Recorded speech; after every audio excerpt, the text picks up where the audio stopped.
À travers le monde, des individus servent leur communauté, innovent et transforment des vies. Une scientifique adventiste du 7e jour entre dans l'histoire, une nouvelle initiative sauve la vie des mères et des cultivateurs de cacao acquièrent des compétences pour s'assurer un avenir meilleur. Pendant ce temps, en Jamaïque, un hôpital fait progresser les soins de santé grâce à une technologie de pointe. Ces histoires inspirantes et bien d'autres, maintenant sur ANN.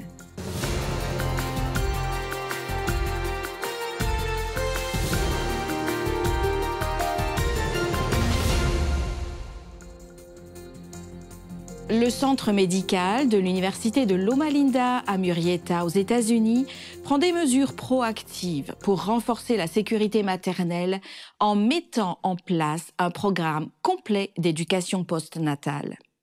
Reconnaissant que les complications postpartum restent une cause majeure de décès maternels aux États-Unis, avec 33% survenant entre une semaine et un an après l'accouchement, l'hôpital a lancé cette initiative pour équiper les nouvelles mères et les prestataires de soins de connaissances vitales. Le programme fait partie de la campagne Hear Her, des centres de contrôle des maladies et de la prévention qui fournit aux nouvelles mères des outils pour reconnaître les signes d'alerte et demander des soins. Les supports éducatifs comprennent des affiches dans les salles de bain de l'hôpital, des aimants à emporter et des bracelets sur lesquels est écrit « J'ai accouché » pour signaler un accouchement récent aux prestataires de soins. Les professionnels de la santé offrent une formation personnalisée aux mères pour garantir une intervention rapide. Ancrée dans la mission adventiste de bien-être holistique, l'initiative a déjà sauvé des vies avec 2 patientes postpartum rapidement identifiées et traitées pour des complications. Le centre médical de l'université de Loma Linda à Murrieta prévoit de collaborer avec des prestataires de soins communautaires pour intégrer les soins postpartum dans les visites de routine. L'hôpital partagera des supports éducatifs et soulignera l'importance des suivis pour créer un réseau de soutien complet pour les mères. Une scientifique adventiste de Nouvelle-Zélande entre dans l'histoire. Diane Sika Paotonu, professeure à l'université d'Otago, est la première scientifique du Pacifique à recevoir la prestigieuse médaille Callaghan pour la communication scientifique. Connue pour ses recherches sur le cancer, la fièvre rhumatismale, les maladies cardiaques et les maladies infectieuses, elle travaille à promouvoir l'accès égal aux soins de santé et à développer des traitements moins douloureux. Pendant la pandémie de Covid-19, elle est devenue une voix de confiance en rendant la science accessible. Membre de l'Église adventiste du 7e jour, Diane trouve son épanouissement dans le service qu'elle rend aux autres dans le cadre de son travail. L'agence humanitaire adventiste, ADRA, a aidé les cultivateurs de cacao aux îles Salomon. Elle leur a fourni une formation spécialisée pour améliorer leur production. Ils peuvent ainsi répondre aux normes de qualité élevées du marché. En décembre, ADRA a organisé une formation de sensibilisation au cacao de 2 jours à Tumpap, dans le nord-est de Guadalcanal, financée par le projet Soul Cocoa Plus d'ADRA Australie. Dirigée par le consultant privé en cacao Robert Wesu, la formation a couvert le rôle du cacao sur le marché mondial, le choix des sites et les techniques de taille. Un protocole d'accord a été signé pour garantir un soutien continu aux agriculteurs locaux. En janvier, ADRA a élargi ses efforts à Aroaro, dans le centre de Guadalcanal, grâce au projet Soul Cocoa Livelihood. 45 agriculteurs ont été formés sur l'émondage, le greffage et les pesticides. Lane Elizer Gantard, directeur d'ADRA aux îles Salomon, les a encouragés à appliquer leur formation, soulignant ses avantages à long terme, déclarant « Prenez soin de votre cacao et il prendra soin de vous ». Les agriculteurs ont reçu des matériaux essentiels et les dirigeants des communautés ont salué l'initiative comme une première opportunité. Grâce à l'éducation et aux ressources, ADRA continue d'autonomiser les agriculteurs de cacao, favorisant une croissance durable et l'amélioration des moyens de subsistance. En Jamaïque, l'hôpital adventiste investit dans la technologie. Il propose d'excellents services pour sauver des vies. L'hôpital Andrews Memorial, en Jamaïque, renforce le système de santé du pays avec le lancement de ses nouveaux services d'imagerie par résonance magnétique et de laboratoires de cathétérisme cardiaque. Géré par l'Église adventiste du 7e jour, l'hôpital rejoint maintenant un groupe d'institutions d'élite offrant ses services essentiels. Le président de l'hôpital, Don Mayne Giles, a déclaré que cette expansion représente un avancement significatif pour le système de santé jamaïcain. Il a souligné l'urgence de combler les lacunes critiques dans le diagnostic et le traitement des maladies cardiaques qui touchent aujourd'hui une grande partie de la population jamaïcaine. Les maladies cardiovasculaires sont en tête dans la crise de santé publique en Jamaïque, avec environ 200 000 décès projetés pour 2024, selon les experts. L'installation de nouveaux équipements permettra des diagnostics plus rapides et plus précis afin d'offrir des traitements efficaces et sauver des vies. Nick Perry, ambassadeur des États-Unis en Jamaïque, a souligné qu'Andrews Memorial Hospital est maintenant la seule institution en Jamaïque autorisée à effectuer des examens médicaux pour les visas d'immigration. Everett Brown, président du conseil d'administration de l'hôpital, a loué le dévouement de l'équipe et a déclaré que la nouvelle technologie confirme la place d'Andrews Memorial en tant que leader en matière de soins de santé, de soins et de compassion en Jamaïque, en particulier dans le traitement des maladies cardiovasculaires. Dans la région éloignée de l'Est Rumkum au Népal, des initiatives communautaires enrichissent des vies par des projets d'éducation, de santé et de bien-être. Malgré l'isolement et les conditions difficiles de la région, des bénévoles et des dirigeants locaux offrent des formations et proposent des ressources essentielles, montrant ainsi le pouvoir de la solidarité. La plupart des habitants vivent dans une pauvreté extrême et dépendent d'une seule récolte annuelle et du bétail pour survivre. Sans installation médicale, même les maladies mineures peuvent être mortelles et de nombreux enfants quittent l'école pour travailler ou s'occuper de leurs frères et sœurs. Des problèmes sociaux comme le mariage des enfants et l'abus de substances nocives aggravent la situation. Au milieu de ces luttes, la foi a apporté un nouvel espoir. Il y a 20 ans, le christianisme est arrivé à East Rumkum et aujourd'hui, un petit groupe d'adventistes continue de servir la communauté. Ils lui rendent visite 2 fois par an pour offrir un soutien spirituel, physique et émotionnel aux femmes et aux enfants. L'année dernière, ils ont proposé des études bibliques, des ateliers d'alphabétisation et de santé, et ont distribué des vêtements chauds et des repas.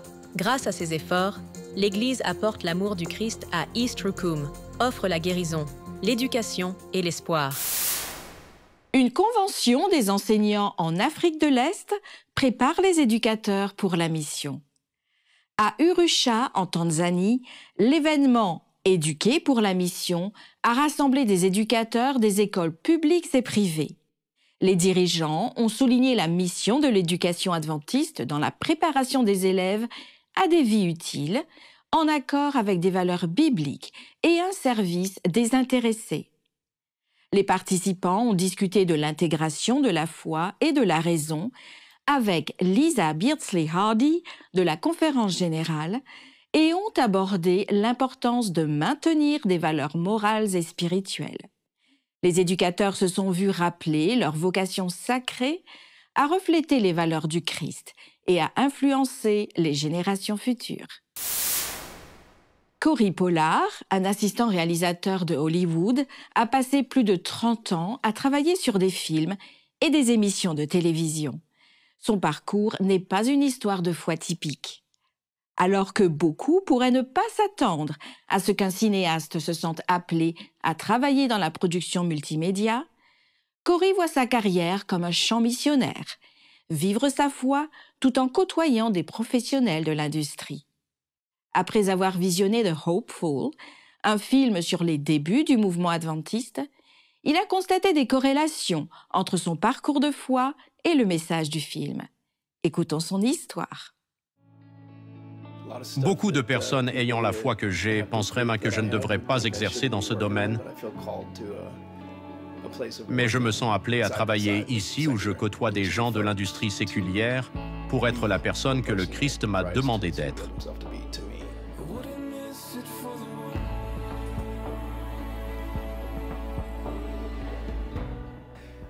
Je m'appelle Corey Pollard et je suis un directeur adjoint. Je suis membre de l'Association des réalisateurs américains depuis 26 ans. Je fais des films et des émissions de télévision depuis 35-36 ans à Los Angeles. Je me suis senti affirmé dans mon destin. J'avais l'impression de faire partie de ce groupe dans le film The Hopeful, qui marche dans une direction, même si je ne suis pas adventiste et que je ne vais pas à l'église le samedi. Je me suis senti si proche de la réalité que notre corps entier est l'unité qui adore ce pouvoir. J'ai vraiment du mal avec beaucoup de films chrétiens parce que j'ai l'impression qu'ils essaient de donner une réponse à une question à laquelle personne ne répond. Ce que je trouvais le plus impressionnant, c'est que c'était une histoire d'échec, des gens qui se sentaient appelés par Dieu. Toute ma carrière pourrait être cela. Je pourrais me tromper en pensant que j'ai été appelé à travailler à Hollywood. Mais je préfère suivre cet appel et faire face à chaque difficulté que je rencontre. Je trouve impressionnant qu'aucun personnage n'avait une histoire de super succès. Je pense que la plupart des films chrétiens essaient de tout emballer dans un joli paquet et de rendre tout propre et agréable pour les gens. Pour moi, c'est prêcher à un converti. Ce que j'ai aimé dans The Hopeful, c'est que vous avez vu la lutte qui est devenue tout le système adventiste.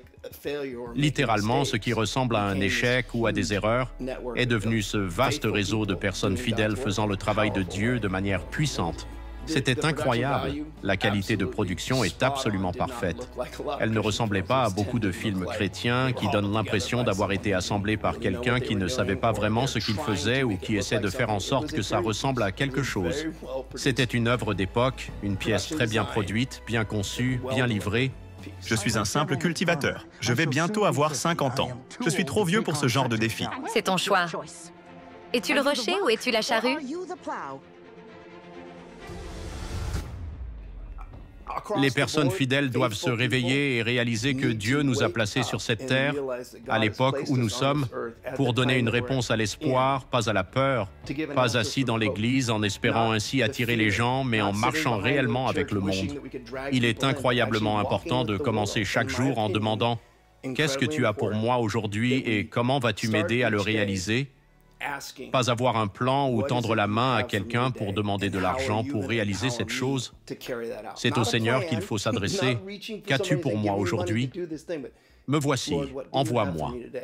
C'est ma prière chaque matin depuis 30 ans.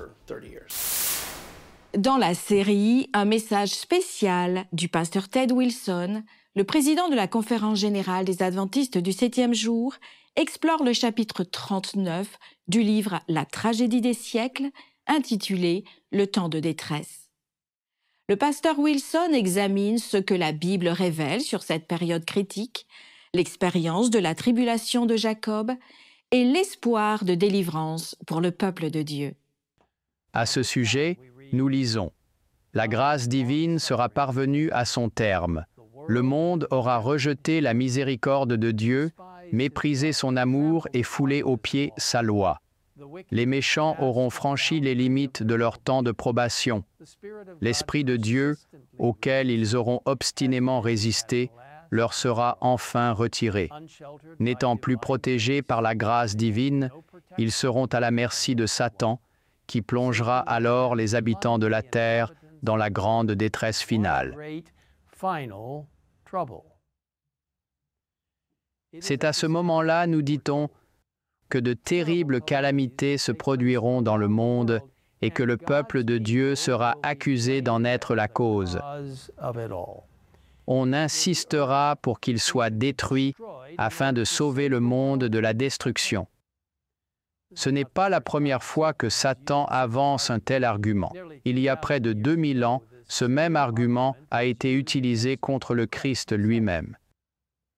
Il est avantageux pour nous, dit le rusé Caïphe, qu'un seul homme meure pour le peuple et que la nation entière ne périsse pas. Alors le peuple de Dieu sera plongé dans ce qui est connu sous le nom de la détresse de Jacob, décrite en Jérémie 30 au versets 5 et 7. Ainsi parle l'Éternel, nous entendons des cris d'effroi. C'est l'épouvante, ce n'est pas la paix. Malheur, car ce jour est grand. Il n'y en a point eu de semblable. C'est un temps d'angoisse pour Jacob, mais il en sera délivré.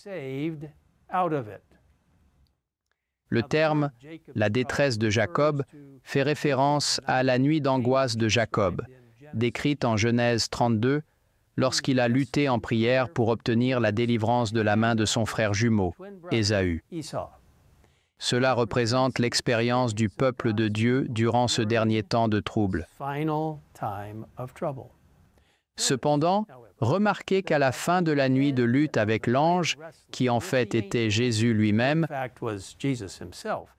Jacob l'emporta et s'exclama « Car j'ai vu Dieu face à face et mon âme a été sauvée. » Pour visionner l'épisode complet et d'autres vidéos explorant la foi adventiste du 7e jour et son histoire, visitez la chaîne officielle sur YouTube. Jay de Verão, un camp d'été pour les jeunes, est l'un des événements les plus attendus pour les jeunes adventistes à Rio de Janeiro, au Brésil. Il offre un mélange unique de culte d'adoration, de camaraderie et de loisirs au bord de la plage. Plus qu'un simple rassemblement, il favorise la connexion spirituelle et le lien communautaire. Les 3 éditions de cette année ont marqué 15 ans d'un mouvement qui continue d'inspirer et d'équiper les jeunes. Ce qui a commencé comme une simple idée lors d'un sabbat brûlant s'est rapidement transformé en l'un des événements les plus attendus pour les jeunes à Rio de Janeiro. Un petit groupe de jeunes adventistes a décidé de terminer leur sabbat à la plage. Et l'expérience a été si positive qu'elle est devenue une tradition. C'est en 2011 que le nom J.A. de Verão est devenu officiel alors qu'il attirait environ 100 personnes. Depuis, l'événement a connu une croissance exponentielle. L'acronyme J.A. signifie « Jeunes Adventistes » devenus plus tard « Les Jeunes au service ». L'édition 2024 a eu lieu sur 3 samedis à la plage de Barra da Tijuca et a attiré plus de 4000 participants à chaque fois. Vêtus de leur t-shirt orange emblématique de Mission Caleb, les participants ont créé un impact visuel frappant qui a attiré les baigneurs et les passants. Au-delà des moments de culte et de réflexion, J.A. de Verão favorise l'engagement communautaire. Un soutien médical et psychologique gratuit, avec des médecins et des thérapeutes bénévoles offrant des soins professionnels, a été proposé. L'influence de l'événement s'étend au-delà de ces rassemblements. L'édition 2024 s'est conclue par une cérémonie de baptême, un témoignage de l'impact profond de ce mouvement sur les individus et la communauté au sens large. Alors que J.A. de Verão célèbre ses 15 ans, son héritage continue de croître et attire de nouvelles générations dans une expérience qui allie foi, service et impact social. Pour renforcer le leadership et les efforts de sensibilisation communautaire, la région du sud de l'Asie et du Pacifique a mené une série de formations à grande échelle aux Philippines, en Indochine et en Indonésie. Cette initiative vise à doter les leaders de compétences essentielles pour un engagement efficace et un impact positif dans leur communauté. Les sessions de formation à Cebu aux Philippines, à Bangkok, en Thaïlande et à Bali en Indonésie ont réuni des dirigeants des organisations, des spécialistes de la communication et des coordinateurs de programmes pour élaborer des stratégies pour Harvest 2025. L'initiative vise à fournir des outils pratiques, des idées stratégiques et une vision partagée pour transformer les communautés par l'engagement, le mentorat et la sensibilisation, couvrant la stratégie de mission, l'engagement numérique, le développement du leadership et l'impact communautaire. La formation a mis l'accent sur la collaboration et la transformation à long terme. La campagne vise à étendre cet élan à 11 nations, dans la fenêtre DIS 40. Les dirigeants de l'Église ont salué l'initiative, soulignant son rôle dans la mobilisation des membres et le renforcement des efforts missionnaires. Alors que l'Église avance, la prière, la préparation et la participation active seront essentielles pour garantir un mouvement évangélique réussi et transformateur. Ces dirigeants appliqueront dans leur communauté ce qu'ils ont appris, aideront les autres à trouver un but, une connexion et un sentiment d'espoir. En Équateur, un mouvement de foi a traversé 4 villes. Il a apporté le message du salut en Jésus-Christ à des milliers de cœurs désireux de transformation. La caravane missionnaire évangélique, organisée par le réseau de communication Nuevo Tiempo Équateur et dirigée par l'évangéliste le pasteur Joel Flores a traversé les villes de Santa Elena, Galapagos, Guayaquil et Quito, offrant du contenu spirituel et des messages d'espoir, afin d'encourager les gens à chercher une vie ayant un but et basée sur la foi. À Quito, l'événement s'est conclu dans une église adventiste du 7e jour. Des centaines de personnes se sont rassemblées pour entendre des messages bibliques et ont participé à un concert spécial de gratitude pour célébrer la fin de l'événement. Dans chaque ville, beaucoup ont pris la décision de consacrer leur vie à Jésus par le baptême, tandis que d'autres se sont engagés à approfondir leurs études bibliques, désireux de vivre selon ses enseignements et, ce faisant, d'impacter positivement la vie des autres. Et maintenant, une histoire qui nous conduit à Varsovie en Pologne, où des représentants de l'Église adventiste du 7e jour ont participé à la journée internationale de commémoration de l'Holocauste. Une cérémonie a rassemblé différentes confessions dans la lutte contre la violence et la discrimination. Le monde a commémoré les victimes de l'Holocauste avec la libération d'Auschwitz. À Varsovie, au monument aux héros du ghetto, l'Église adventiste du 7e jour en Pologne, représentée par ses dirigeants, a participé à la cérémonie. Auschwitz était l'un des plus grands camps de concentration et d'extermination gérés par l'Allemagne nazie. Environ 1,1 million de personnes, principalement des Juifs, ont été assassinés pendant la Seconde Guerre mondiale, victimes de préjugés raciaux. Le camp a fonctionné de 1940 à 1945, et 80 ans se sont écoulés depuis que les victimes en ont été libérées le 27 janvier. La cérémonie a comporté des moments de réflexion sur les horreurs de l'Holocauste. Andrzej Ciesiński, directeur des affaires publiques et de la liberté religieuse pour l'Église adventiste, a prononcé une prière émouvante, demandant le courage de rejeter la violence et la discrimination, tout en se souvenant des erreurs du passé qui ne doivent jamais être oubliées. Des discours, des prières et un hommage aux millions de victimes du régime nazi ont été présentés. Des représentants de diverses organisations, y compris des dirigeants des confessions juives, catholiques, évangéliques et orthodoxes, ont également participé, renforçant l'engagement à respecter la dignité humaine et à promouvoir la paix. Ciesiński a souligné que le meilleur hommage aux victimes est de s'opposer à toute idéologie qui promeut la violence.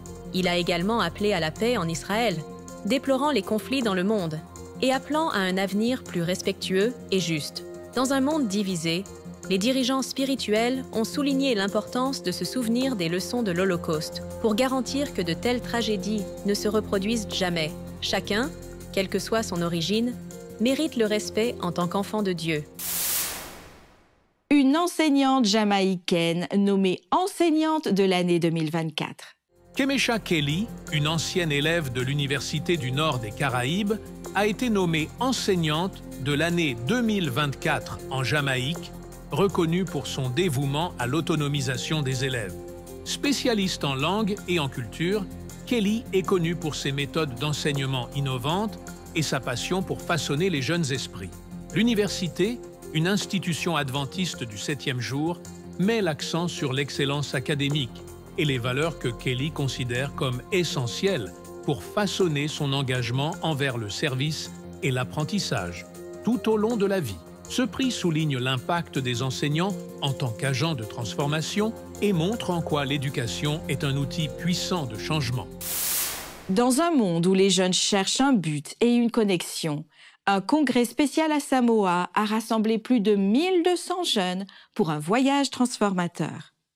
Pendant ce congrès de la jeunesse 2024, des jeunes des différentes îles du Pacifique ont participé à des activités axées sur le leadership, le service et l'engagement social et la croissance spirituelle.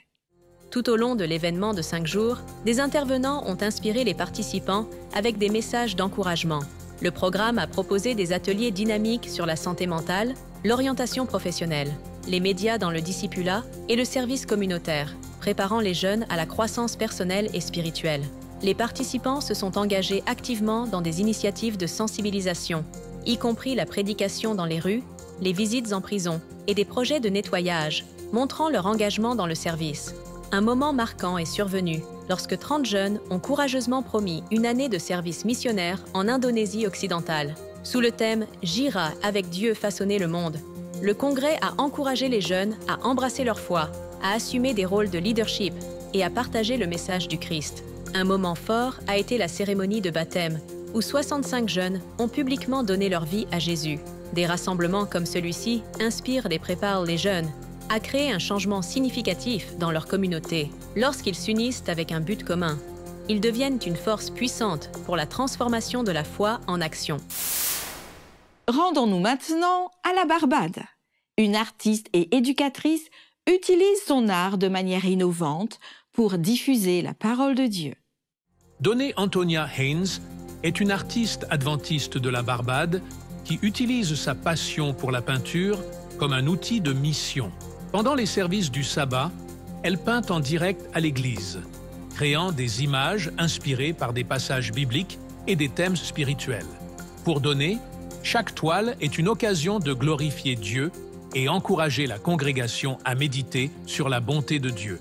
Avec son talent et son travail, elle attire l'attention sur le pouvoir de l'art dans l'éducation religieuse et la croissance spirituelle. Les dirigeants et les membres d'Église voient ces peintures comme un moyen d'enseigner et d'éveiller la foi, surtout dans une société où lire la Bible n'est pas toujours une pratique courante. Donnée croit que l'art a le pouvoir de transcender les mots et de créer des moments de profonde réflexion et de connexion avec le seul vrai Créateur, Dieu saint, miséricordieux et juste. C'est pourquoi elle organise des ateliers et des expositions où les adventistes du 7e jour et les membres de la communauté peuvent explorer l'art comme un moyen d'explorer la grandeur de Dieu. Maintenant, elle rêve d'élargir son ministère avec la création d'un studio d'art basé sur la foi, où les artistes peuvent développer leurs talents dans un environnement spirituellement enrichissant. Découvrons l'histoire de Maud Sisley Boyd, la première missionnaire envoyée par l'Église adventiste en Europe et en Afrique du Sud. De son enfance en Angleterre à son travail acharné en Afrique, elle a traversé les continents avec courage et est devenue une icône de service, de sacrifice et de dévouement. Maud Sisley Boyd a été la première femme missionnaire envoyée par le Conseil des missions étrangères de l'Église adventiste du 7e jour. Maud Sisley est née en 1851 dans le Kent, en Angleterre.